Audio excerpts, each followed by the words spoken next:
It begins to look as if there were an art, or a gift, which criticism has largely ignored.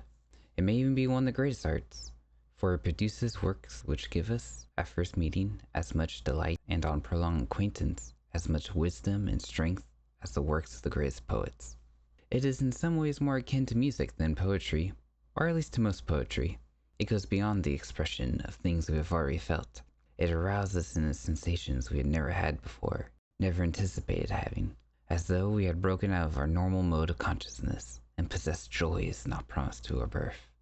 It gets under our skin, hits us at a deeper level than our thoughts or even our passions, troubles the oldest certainties until all questions are reopened, and in general shocks us more fully awake than we are for most of our lives. C.S. Lewis, in his foreword to George MacDonald's Phantastes. Though when Lewis speaks of myth, he often isn't referring to the classic Greek stories, though some do fall into his particular definition. Rather, he's speaking of a type of story where the mere order of events is all that matters. The body of a literary story are the words, but for a myth, the body is the imagined event, and the words are just a means to tell it. If the myth's events can be silently expressed with visuals, it would impact us the same as it would with free words. With myths, words and the visuals are just there to bring the story into our minds and imagination, and from there we continue to ponder it. Compare these two story synopsises. There was a woodsman who was deeply in love with a girl and promised to build her a better home before they marry, and so he set to work. However, the girl's mother was lazy and didn't want her daughter to leave, so she paid a witch to interfere. The witch enchanted the woodsman's axe and caused it to slip several times. The woodsman first lost his left leg, but he had the tinsmith replace it with a leg of tin and kept working. One by one, he lost his right leg, both arms, and even his head, but the tinsmith was able to replace them all. With his new arms and legs, the woodsman now worked harder than ever, but the witch thought of a new way to kill his love for the girl. The witch made the axe slip once more, and it struck through the woodsman's body. The tinsmith came to the rescue and made him a body of tin and attached the rest of his tin limbs to it. The woodsman was proud of his shiny, now fully tin body, and now he could work unhindered. But his new body lacked a heart, and he could no longer love. So now he did not care whether or not he married the girl. However, one day, while busy working, he was caught in a rainstorm, and he rested in place. He could no longer move and was stuck there for a full year. In that time, all he could do was think, and that was when he realized how hollow he had become. He recalled how happy he was while in love, but now without his heart, and likewise his love, he was empty. The Tin Woodsman's Story in The Wizard of Oz. One day, Mole was spring cleaning, but lost his patience and went outside. There he came across a river he had never seen before. He meets Mr. Rat and they become fast friends, and begin visiting each other often. One day they decide to visit the local resident Mr. Toad, who has a reputation of becoming obsessed with the latest fads, and during their visit, Toad discovered the new automobile.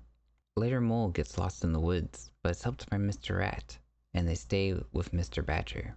Toad meanwhile starts buying automobiles and keeps carelessly wrecking them. To prevent Toad from fatally harming himself, Mole, Mr. Rat, and Mr. Badger put him under house arrest.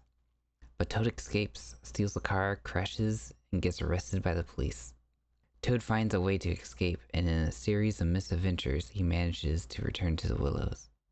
Mr. Rat informs Toad that his home was taken over by several creatures of the wild wood. Mole, Badger, Rat, and Toad sneak in and force the creatures out of Toad Hall. Toad throws a party and apologizes to all those he had wronged. The four friends continued to live their lives happily. Winds in the Willows. The first example, despite being a mere outline, can make a rather powerful impression on someone upon first meeting. The second example, on the other hand, while we know a wonderful story full of substance can be made of it, the mere listing of events doesn't invoke nearly as much. The richness of Wind in the Willows comes from its writing and its characters. I first saw an animation of it, and it was enjoyable, but reading the book added so much more. In contrast, I was first told of the story of the Tin Woodsman, and later, upon reading it myself, it didn't really add anything. The myth was already in my thoughts. Myth, in the sense that C.S. Lewis gave it, has 6 characteristics. 1 is extra literary. As mentioned already, words aren't necessary. They are merely a means of relaying the myth to us. Those who see a good silent animation of the little match girl share the same mythical experience as those who read the story. 2. The enjoyment of myth doesn't depend on suspense or surprise. In fact, a first reading is often felt to be inevitable. And the first reading is primarily valuable in introducing us to a permanent object of contemplation, and from there it continues to work on us, much like music. 3. We don't strongly project ourselves into the characters. We may feel that their movements have profound relevance to our own life, but we don't imagine ourselves into their life. I certainly don't imagine myself as the Tin Woodsman in his story, but I can feel a relevance to it. The story may make us sad, yet not just for the character, but for all of mankind. 4. Myth is always, in one sense of the word, fantastic. It deals with impossibilities and preternaturals. 5. The experience may be sad or joyful, but is always grave. There may be humor in the story. Lord of the Rings certainly has a lot of it, but the events themselves are weighty. Number 6. The experience is not only grave, but awe-inspiring. We feel it numinous, as if something of great importance has been communicated to us. You can see people's efforts to grasp this something by coming up with allegorical explanations. Yet, after all allegories have been tried, the myth itself remains to feel more important than they.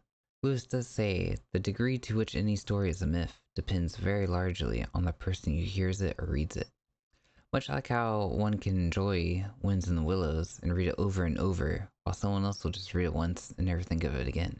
Likewise, some won't see a story as a myth, and others will. Which can make talking about myth a little tricky, but hopefully the story of the Tin Woodsman served as a good enough example to begin recalling the myths you have encountered in the past. One of the fun things about myth is that it can show up pretty much anywhere. Books, films, song lyrics, shows, video games, comics, Wikipedia, parables, and so on. Personally, I'm most familiar with games. Link's Awakening is a big one. There's Nergal's full backstory and Fire Emblem Blazing Sword. Even some Kirby games, just to name a few. The writing quality varies greatly from game to game. For some, it's hardly even there. But yet they still present a myth that cuts deep. The writing for Link's Awakening is minimal. Kirby's writing is generally just a few paragraphs in the pause menu of a few boss fights. Yet people still talk about these stories and go on to make video essays and allegories about them. This kind of story writing is fascinating to me, so I hope to explore this topic more in this channel. So if you see me using the word myth, you'll have an idea of what I'm referring to. If you want to read more on C.S. Lewis's particular definition of myth, I definitely recommend checking out his own writing on it. There's C.S. Lewis's preface on the anthology that he wrote for George MacDonald, or his slightly updated introduction on some editions of George MacDonald's Phantastes. The editions will usually mention it. There's also his chapter on myth in his essay, An Experiment on Criticism. The first part of this chapter is somewhat isolated from the main topic of the book, so I think you could go straight to the chapter if you just want to read the info on myth. Though the book's main topic is pretty interesting too. That is all for this video. Thank you for watching. I'll see you later.